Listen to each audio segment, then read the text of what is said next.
Welcome back to Waters Ironworks. Another big blacksmithing haul of some old equipment I want to show you guys. A local blacksmith in the area was having to move and get rid of a bunch of stuff they had, so I went down to their place over the weekend and picked up quite a few new items. This is the same guy that sold me the Marvel #2 draw cut saw. If you haven't seen that video, I'll put a link to it so that you can go take a look at that. But let me show you guys some of the cool stuff that I got and that needs a lot of cleanup. The first thing are these enormous tin snips here. Look like they are in just absolute great condition. Designed really not so much for an anvil, but they would have been used on a big table with a stake. You can see that these things just cut through this thin stock, no problem at all. So these will be a lot of fun. There's some thinner material that I want to do some work with, and these will let me get in there and cut it up easily. Man, ideally I'd love to get a pair of Beverly shears to really get in and be able to get into some stuff like armor making and things like that. But these great big scissors are a fun place to start, and they look absolutely awesome. A couple of the other items, let's take a look first. 3 different leg vices here. All of them look like they're in pretty good shape. A couple of them have remade springs, but they've got all the different components to it. The gears on them all look great. They open and close. Don't see too much deformation in the arms. One thing that you want to look for, and you can see this one's a little bit bent, but if you're looking at old leg vices and you see one where somebody has just put a cheater bar or something like that, or hammered on this thing and bent this, that can be a sign that the screws in here may be damaged. And you want to be very careful if you've got a leg vise that you're looking at that has a really deformed lever there. Always something to keep an eye out for. Some springs. This is a homemade spring here. This looks like it's probably a homemade spring too. This last one probably has its original spring. So I'm going to get the wire wheel out and clean all these up, and I think they'll be a lot of fun to work with. Let me pull a couple of the other just kind of random things that I was able to pick up. Great big crescent wrench there. A lot of fun with that. There was a bucket, you can actually see it down here, of hammer handles and miscellaneous stuff. And in that bucket I found what looks like somebody's attempt to make a bunch of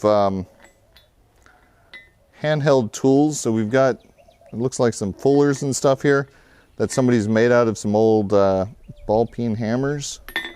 Cut off tool, and you can see what that probably started as right there, something along those lines. So those are kind of fun. I did pick up a couple other hammerheads. This one's got a big chunk taken out of it, but I think I might be able to turn that into you know, some sort of fullered hammerhead there, cross peen, something like that. There are a couple axes as well.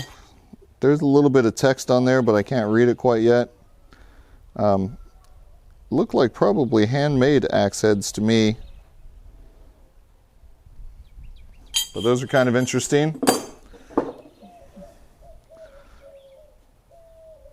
Some sort of wrench. I'm hoping if I clean this up, I'll be able to get it moving again, be able to use this as a twisting wrench.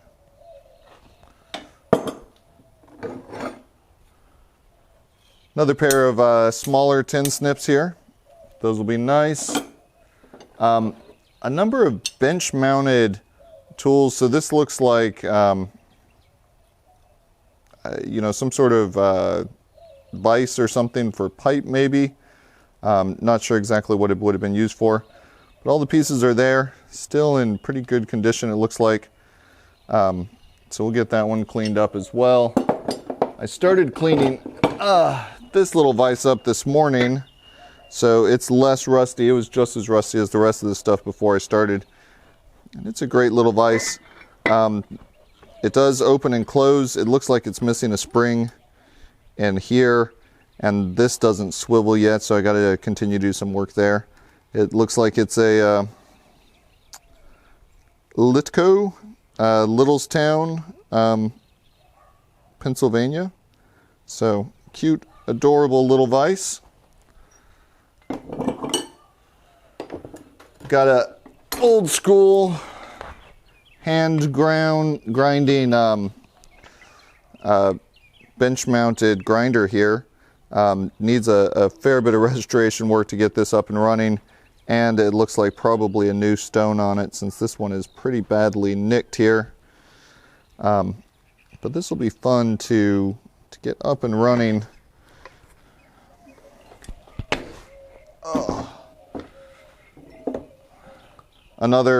This one's number 95, although I don't know the manufacturer. Stone grinder as well, hand crank.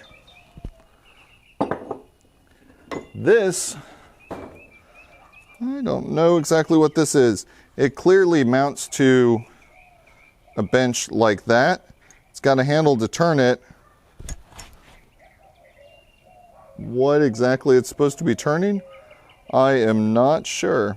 It does say W&H Curtin and Company out of Houston, Texas. So I'll have to do some research on what exactly this thing is supposed to be. If anybody's got an idea, you know what this is, please drop a comment and let me know. Continuing on then, we've got a great old, looks like pipe vise here for securing pipe stock. Also looks like it's in pretty good shape and will clean up nicely once we get the grinder to it. Maybe do some electrolysis on it. Finally back here, another mystery piece.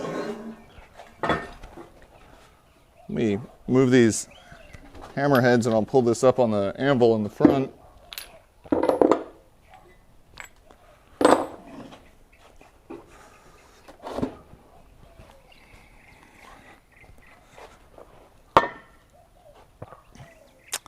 I'm not real sure what this is.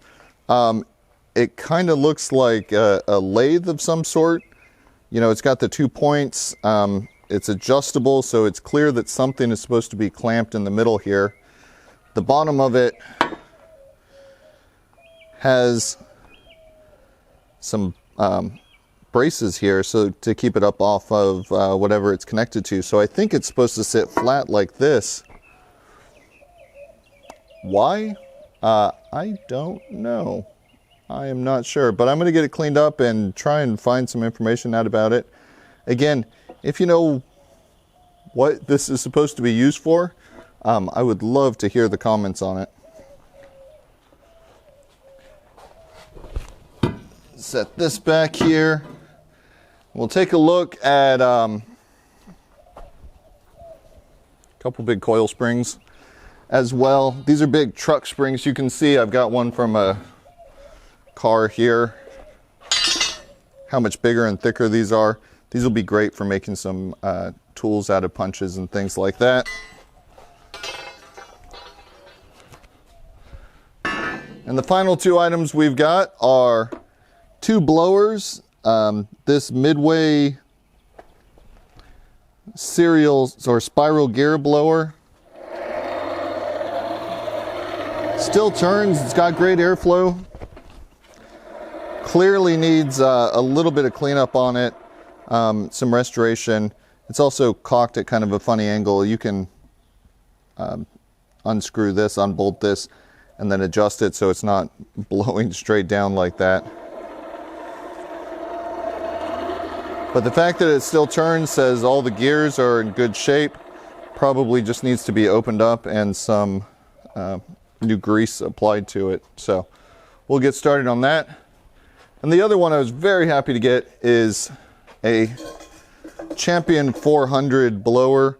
These are probably my favorite blowers. They are just great machines. I think they look great.